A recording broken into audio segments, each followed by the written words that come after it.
Welcome to the Resistance.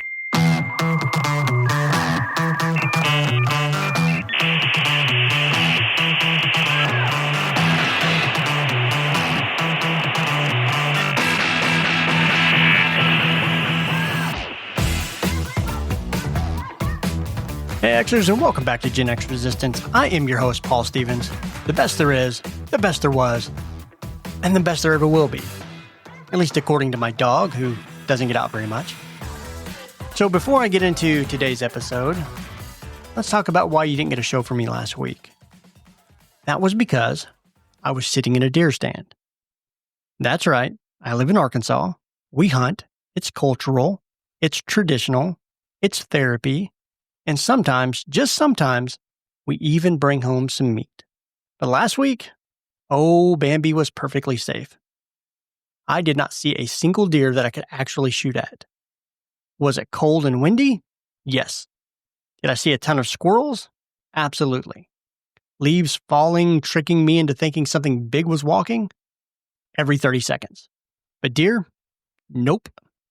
And before anybody just starts clutching their pearls and starts imagining me as some kind of woodland menace, let me say this.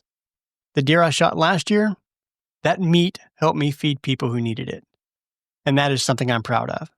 So if I miss an episode because I'm trying to fill a freezer again, you'll survive. Bambi survives. Everyone wins. All right, anyway, let's get into it. This week, thanks to someone being on vacation, I was stuck in the office. And normally I run a sales route. I drive a company truck around, see customers. I spent, in my life and in other jobs, I spent quite a few years behind a desk. So I like the freedom without an office. I like being able to move, to breathe, to avoid conversations about copy paper and printer toner, which comes up more frequently than you think it would. But I'm also the backup for this other guy's position. And look, everyone needs a vacation. And trust me, Gen X is probably the only generation that actually takes less vacation than they're actually offered. So when somebody finally takes it, I am very supportive. But here's what being in the office this week gave me. Conversations. The kind that you don't normally get to have. And one of those actually turned into something I wanted to talk about today. We have this young guy at work, about my son's age. Good kid, smart, good attitude, got potential. But like a lot of young workers, he struggles with, let's just say, temporal commitment, to put it politely.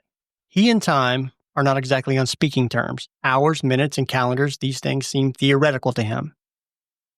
So I talked with him, and not like a jerk, not like a disciplinarian, but like somebody who wants to talk to us back when elders actually passed their wisdom forward. So I said, look, whatever habits that you build right now, today, you will take with you everywhere you go. If you build good habits, you will carry those. If you build bad habits, you will carry those too.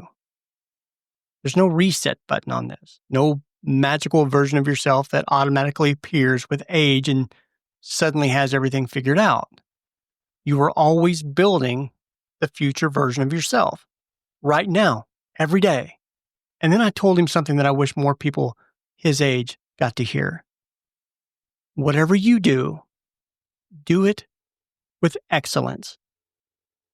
You won't always be the best, but you can always give your best.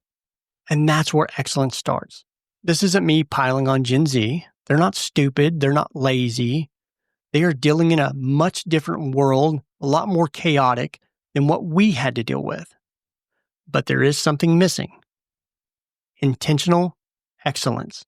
The idea that your effort matters, that the details matter, that showing up matters, even when no one is watching. Look, we didn't grow up with applause. We grew up with, don't bother me while I'm watching TV. Go figure it out. And you're fine. Just walk it off. And you know what that created? A generation of self-starters, problem solvers, People who took pride in doing something well, even if the thing itself wasn't very glamorous. Growing up, now I know I've said this, I'm sure, in some previous episodes, but I really liked wrestling as a kid. And one of my heroes was Bret the Hitman Hart. If you were a wrestling kid in the 80s or 90s, you know exactly who that is. This man did not call himself a superstar. He called himself the excellence of execution. Not the excellence of trying, not the excellence of showing up when you feel like it. Execution, precision, consistency. He wasn't flashy or huge like Hulk Hogan. He wasn't wild like the Macho Man. He wasn't doing backflips off the top rope. He just did everything perfectly. And of course, he had probably one of the best lines there ever was. And that is, I'm the best there is, the best there was, and the best there ever will be. And you know what? Maybe excellence is something that you earn and not something you're born with. But that's the kind of role models that we had. And that's what's missing today. So let's break it down. Why excellence actually matters more now than ever. One, because everyone is distracted. Attention is dropping fast. A 2025 survey from Ohio State University found that for computer tasks, the average American's attention span is just 47 seconds. And that's down from 2.5 minutes just 2 decades ago. 2, standards are softer. People get praised for trying. Trying is good, but it's not excellence. Pressure is higher. AI, algorithm, automation. Young workers feel like they're competing with machines. Look, just doing this podcast, I compete with every third video on YouTube is AI. And this fourth one is a big one. Mentorship is disappearing. According to a 2025 report from Big Brothers and Big Sisters, plus the Harris poll, 74% of Gen Z ages 18 to 25 say they lack access to mentorship. And in that same report, 84% of young people say that mentorship opens doors to possibilities they never would have seen on their own. Also, according to SHRM, 54% of workers say having a mentor strongly motivates them to persevere during career uncertainty. So why this matters for excellence? Excellence isn't just self-taught. Without mentorship, many young workers lack the guidance, example, and the accountability that help build high standards over time. Our generation had coaches and uncles and tough bosses, tough love parents. Unfortunately, today, our young people are getting coached by TikTok. And I think that's where we come in. This might be our moment to shine, and not by lecturing, but by leading. Here's what we bring to the table. Reliability.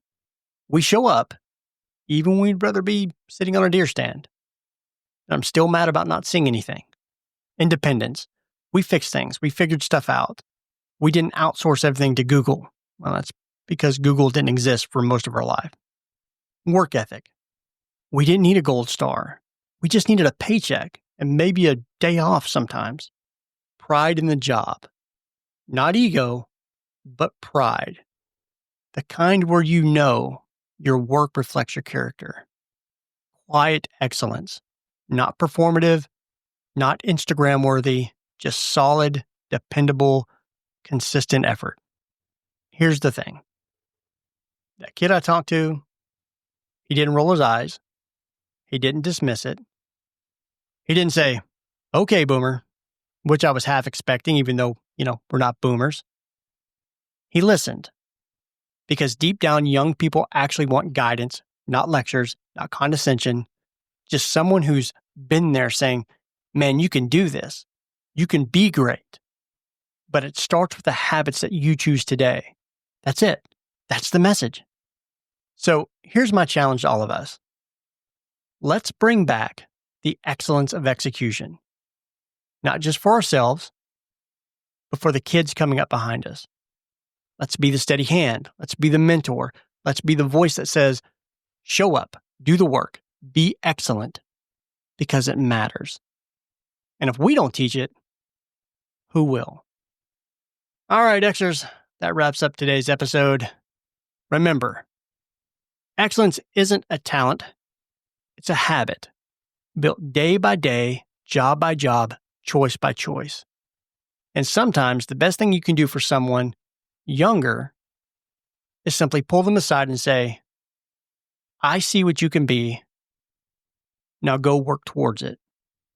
All right, thanks for listening. I'm Paul Stevens, and this is Gen X Resistance. Where can you find me? On most all podcast platforms, on YouTube, and you can reach out to me at genxresistance@gmail.com and in the comments on YouTube. And I will see you next time, unless I'm back in the deer stand, in which case the deer will probably still be safe. All right, until next time, stay rad, my friends.